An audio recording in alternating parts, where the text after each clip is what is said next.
Dr. Mark Jangizi here through Science Moment. Here we have many folks who are now trying to backpedal, but say, hey, we were justified in our lockdown support, mask support, and in this case, Piers Morgan justifying his push to banish the unvaccinated out of society and out of their jobs, and now saying, well, I was justified to do so at the time because I thought that the vaccines stopped transmission.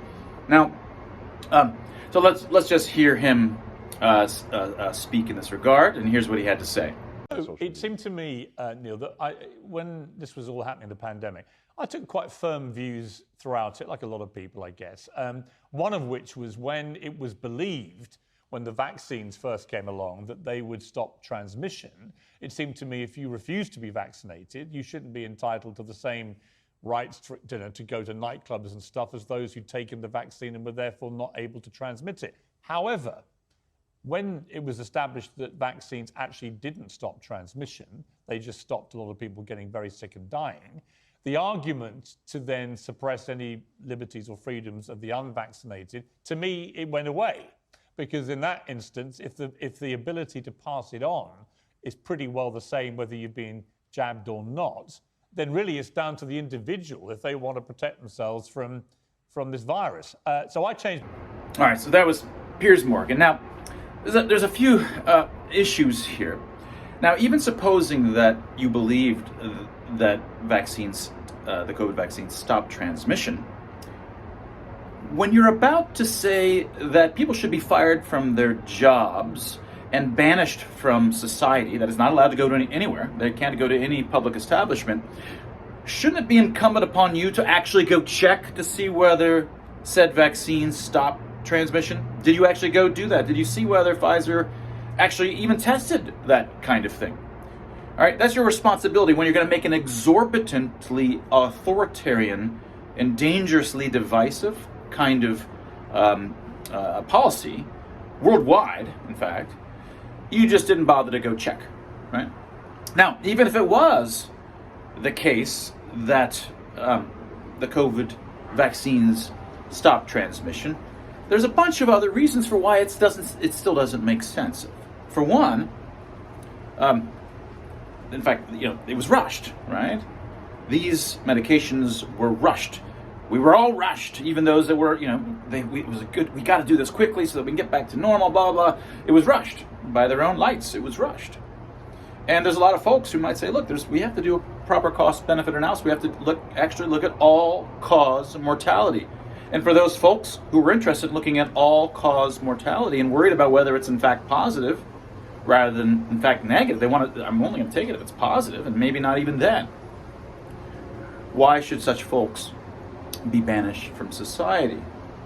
Why should such folks who said, look, I've already gotten the virus and I've recovered, I have natural immunity, and there's study after study after study that shows that that's far superior. They already have natural immunity. They've already gone through a risk process by virtue of getting the disease, but now they're much better off. Why should they take any risk at all with no benefit? Why would they want to do that? Why would you want to banish such people from society for making that decision? Right? Now, even if you didn't believe any of those things, if you make it such that people are banished from society and they lose their job if they don't get a medication, you know what that's called? That's called coercion, right? Suppose you would completely inform them, which they didn't do, about all of the costs and benefits, but if their ability to engage within society and not be banished depends upon getting that medication, that's the definition of coercion. This is coercion many, many, many levels above the kinds of coercion that typical, ethical review communities at universities that we deal with. We're always worried about subtle, very subtle things. Even someone who's looking at illusions on a computer screen, we have to create a whole document that says, for ethical review, to make sure that they don't feel undue, influence, and they can always back out at any time. No, but it's okay totally to banish people from society if they don't take this. This is a violation of informed consent. They are not consenting to a medication, even if it's a perfectly great medication.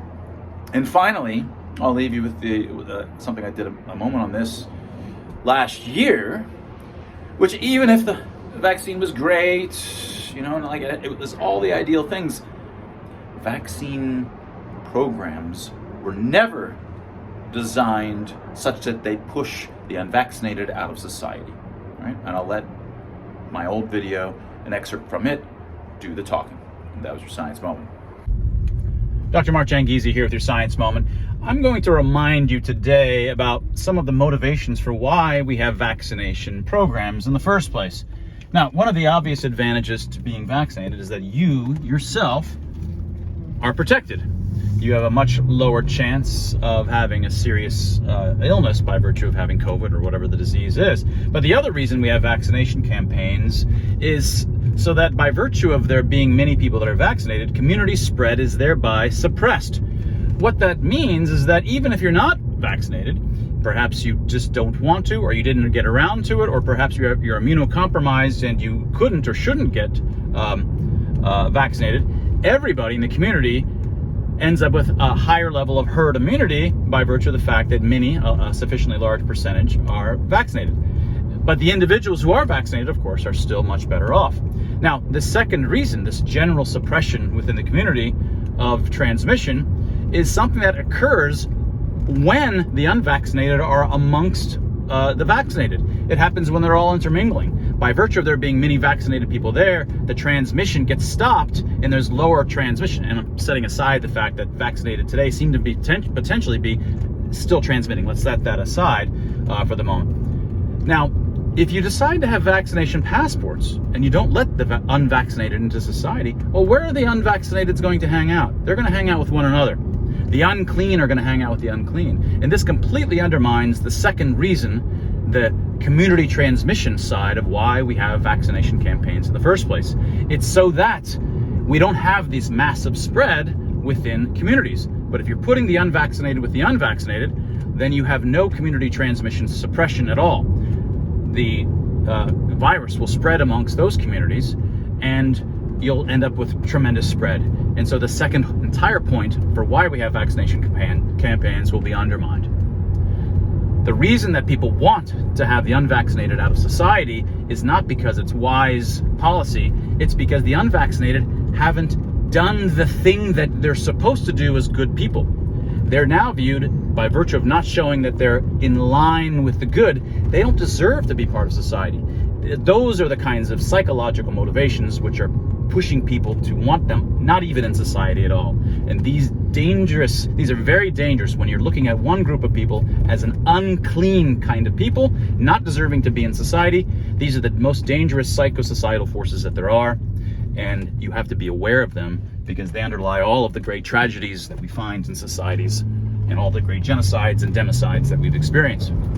And that was your Science Moment.